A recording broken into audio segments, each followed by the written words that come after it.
Friends, இந்த வீடியோவில் சித்திரை 1க்கு எப்படி சாமி வழிபாடு பண்ணணுங்கிறத பற்றி தான் பார்க்க போகிறோம்.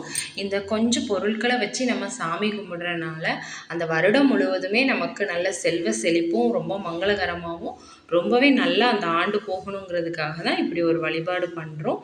இப்போ தான் என் சேனலை புதுசாக பார்க்குறீங்கன்னா மறக்காமல் சப்ஸ்கிரைப் பண்ணிக்கோங்க. இந்த வருடம் சித்திரை 1 வந்து ஏப்ரல் 14ஆம் தேதி ஞாயிற்றுக்கிழமை தான் வருது. அதுக்கு முந்தின நாளே வீட்டெல்லாம் நல்லா க்ளீன் பண்ணிவிட்டு நான் நிறைய வீடியோஸில் சொல்லியிருக்கேன் மாவிலை தோரணம் கெட்டுங்கன்னு. ஏன்னா அது வந்து நமக்கு ரொம்பவே பாசிட்டிவான வைபை வந்து கொடுத்துட்டே இருக்கக்கூடியது. அதை முடிச்சுட்டு மறுநாள் காலையில் சித்திரை 1 அன்னைக்கு காலையிலேயே மஞ்சளும் கல்லுப்பும் வாங்கி வீட்டில் வைக்கிறது ரொம்பவே நல்லது. மகாலட்சுமியே நம்ம வீட்டுக்கு வர்ற மாதிரி. ஏன்னா இந்த 2 பொருளுமே வந்து ரொம்ப மங்களகரமான பொருளும் கூட, மகாலட்சுமி வாசம் பண்ணுற பொருள்.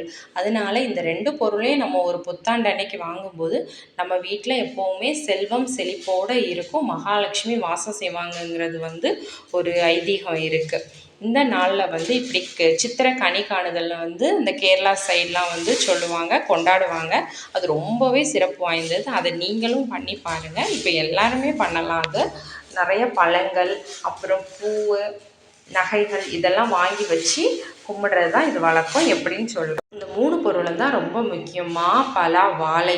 இந்த 3 பொருளும் வந்து கண்டிப்பாக நம்ம வச்சு வணங்கணும். இது கூட வைக்கிறது எல்லாமே வந்து நம்ம இஷ்டம் தான். இந்த 3 பழம் கண்டிப்பாக இருக்கணும்.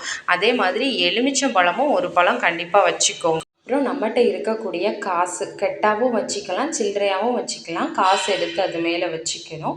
அப்புறம் நகை, ஒரு மோதிரமோ வளையலோ இல்லை ஒரு செயின் ஏதோ ஒன்று, அதையும் எடுத்து வச்சுக்கணும். எல்லா பொருளும் சேர்ந்து இருக்கிற மாதிரி நம்ம பார்க்குறது தான் புது வருடத்தில் எல்லாமே பெருகுங்கிற ஐதீகத்தில் தான் வந்து இது வைக்கிறது.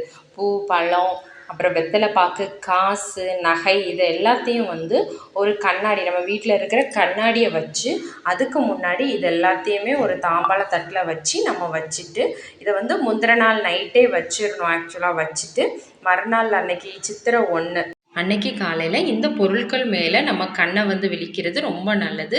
கண்ணை மூடிட்டே வந்து சுவாமி அறையில் இருக்கிற இந்த பொருட்களை பார்த்தா நம்ம அந்த வருடமே வந்து நல்லா மங்களகரமாகவும் சிறப்பாகவும் போகுங்கிறது தான் இதோட ஐதீகமே.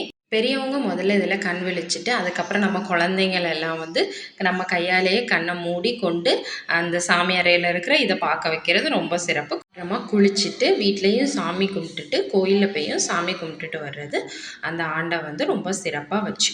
புத்தாண்டு அதுவுமா பெரியவங்க வந்து குழந்தைங்கள ஆசீர்வதித்து குழந்தைங்களுக்கு காசு கொடுக்குறத சித்திரை 1 கொடுக்குறத வந்து கை நட்டோம் அப்படின்னு சொல்லுவோம் நாங்கள். அது அப்படி கொடுக்குறது வந்து ரொம்ப நல்லது. குழந்தைங்களுக்கு காசு பெருகுங்கிறது ஒரு ஐதீகம். என்னோடய சேனல் பிடிச்சிருந்தா மறக்காமல் சப்ஸ்கிரைப் பண்ணிக்கோங்க. நெக்ஸ்ட் வீடியோவில் பார்க்கலாம். பாய்.